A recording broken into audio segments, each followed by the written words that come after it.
Success is often defined as the ability to reach your goals in life, whatever those goals may be. मतलब सफलता को अक्सर जीवन में अपनी लक्ष्यों तक पहुंचने की क्षमता के रूप में परिभाषित किया जाता है, चाहे वे लक्ष्य कुछ भी हो। लेकिन सफलता के लिए सबसे जरूरी क्या है? क्या आपने इस बात पर कभी गौर किया है? तो चलिए कुछ एग्जाम्पल के साथ इसे समझते हैं।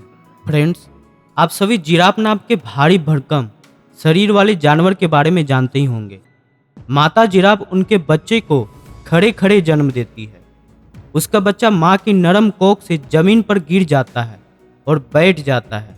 माँ सबसे पहले काम यह करती है कि बैठे हुए बच्चे के पीछे जाकर उसे एक जोरदार ठोकर मारती है। बच्चों के पांव उस वक्त कमजोर होते हैं, इस वजह से वह लड़खड़ा जाता है और फिर गिर जाता है। उसकी माँ फिर से उसे जोरदार ठोकर मारती है। इससे बच्चा थोड़ी देर के लिए खड़ा होता है और वापस बैठ जाता है। लेकिन उसकी माँ उसे तब तक ठोकर मारती रहती है जब तक कि वह बच्चा अपने पाँव पर खड़ा होकर चलने नहीं लग जाता है। बार बार ठोकर मारते रहने से वह बच्चा खड़ा होकर चलने यहाँ तक कि दौड़ना शुरू कर देता है। उसकी माँ ऐसा क्यों करती है? वह इसलिए क्योंकि ऐसा करने से ही वह बच्चा जिंदा बच सकता है। यदि उसकी माँ उसे ठोकर नहीं मारेगी तो वह खड़ा नहीं हो पाएगा, जिससे दूसरे मांस भक्षी जानवर उसे खा जाएंगे। जिराफ की माँ इस बात को भली भांति समझती है, इसलिए वह ऐसा करता है। जिंदगी में हमें भी बहुत बार ठोकर खाने को मिलता है। ऐसा लगने लगता है कि मुसीबत पीछा ही नहीं छोड़ रही, लेकिन सही मायने में जिंदगी हमारा इम्तहान ले रही है। यदि हम ठोकर खाने के बाद बैठे ही रहे तो हम कभी आगे नहीं बढ़ सकते। इसलिए हमें बार बार मुश्किलों का सामना करना पड़ता है ताकि हम एक बेहतरीन जीवन जी सकें। हम किसी भी सफल स्टूडेंट की बात करते हैं, उसकी सफलता के पीछे जो सबसे बड़ा सीक्रेट होता है ना, वह है अनुशासन। बिना अनुशासन के कोई भी व्यक्ति सफलता के चरम सीमा तक नहीं पहुंच सकता। बहुत सारे लोगों को सोचना होता है कि यह अनुशासन होना मतलब यह किसी तरह का दिक्कत पैदा करेगा, हमें बंधन में बांध कर रखेगा या कोई चीज हमारे ऊपर थोपी जाएगी। अनुशासन का मतलब ऐसा बिल्कुल नहीं होता है दोस्तों। यह हमसे हमारी आज़ादी छीन लेती है।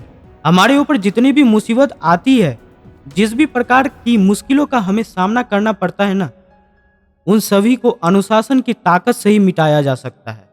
यदि हम उसका पालन करना सीख जाएं, तो बड़ी से बड़ी मुश्किलें भी हमारे सामने ना आ सकेंगे। यदि आप अपने अनुशासन का पालन करते हैं ना, तो इससे दूसरा का नहीं, आपका ही फायदा होगा। उदाहरण के लिए आप अपनी लाइफ के कुछ डिसिप्लिन सेट कर दिए, जिसमें आपने अपने हेल्थ के लिए डेली 1 घंटा निकाले, एक टाइम फिक्स कर दिया। अब यदि आप हर दिन अपने सेहत के लिए 1 घंटा दे रहे हैं और नियमित योगासन, मेडिटेशन आदि कर रहे हैं, तो बीमारी के द्वारा जो मुसीबत आपके ऊपर आने वाली थी, उससे आप बच सकते हैं। एक लड़का अपने पिताजी के साथ छत पर पतंग उड़ा रहा था। उसने अपने पिताजी से पूछा कि यह पतंग किस वजह से इतनी ऊपर उड़ रही है। पिता ने अपने बेटे से कहा कि यह धागे की वजह से उड़ रही है। लड़के ने फिर प्रश्न किया, लेकिन मुझे तो ऐसा लग रहा है कि धागा इस पतंग को नीचे खींच रहा है। पिताजी ने इस बार कुछ नहीं कहा और पतंग का धागा तोड़ दिया। आप जानते होंगे उस पतंग का क्या हुआ होगा, वह नीचे गिर गई। हमारी जिंदगी के मामले में यही बात लागू होती है। कई बार हम जिन चीजों के बारे में ऐसा सोचते हैं कि वे हमें नीचे धकेल रही है, वास्तव में वे हमें ऊपर उड़ने में मदद कर रही होती है। अनुशासन ऐसे ही काम करता है। आप खुद से पूछकर देखिए, क्या अनुशासन के बिना एक ड्राइवर अपना बस चला सकता है? एक खिलाड़ी अपने खेल में जीत सकता है? एक संगीतकार अपने संगीत में 4 चांद लगा सकता है? एक कुक अच्छा खाना बना सकता है? बिना अनुशासन के ऐसा बिल्कुल नहीं हो सकता। सफलता के लिए हम सबकी लाइफ में अनुशासन का होना बहुत जरूरी है। मिठाई से भरे एक डिब्बे को यदि आप किसी छोटे बच्चे को देते हैं और उसे सारी मिठाइयाँ एक साथ खाने की इजाज़त देते हैं, तो जाहिर सी बात है कि वह बच्चा बीमार पड़ जाएगा। लेकिन उसी बच्चे को अनुशासित ढंग से 1-2 मिठाई हर रोज खाने के लिए दी जाए, तो वह लंबे टाइम तक इसका स्वाद ले सकेंगे और उसे ज़्यादा आनंद की प्राप्ति होगी। आप अपनी लाइफ में कुछ भी करना चाहते हो, यदि आप उनमें अनुशासन को शामिल कर देते हो ना, तब आप जीत जाते हो। लेकिन अनुशासनहीन जीवन आपको बर्बाद कर देती है। दोस्तों, आपको हमारा यह मोटिवेशनल वीडियो कैसा लगा? कमेंट सेक्शन में जाकर जरूर बताएं और साथ ही साथ आप हमारे इस चैनल को सब्सक्राइब भी कर दें। धन्यवाद।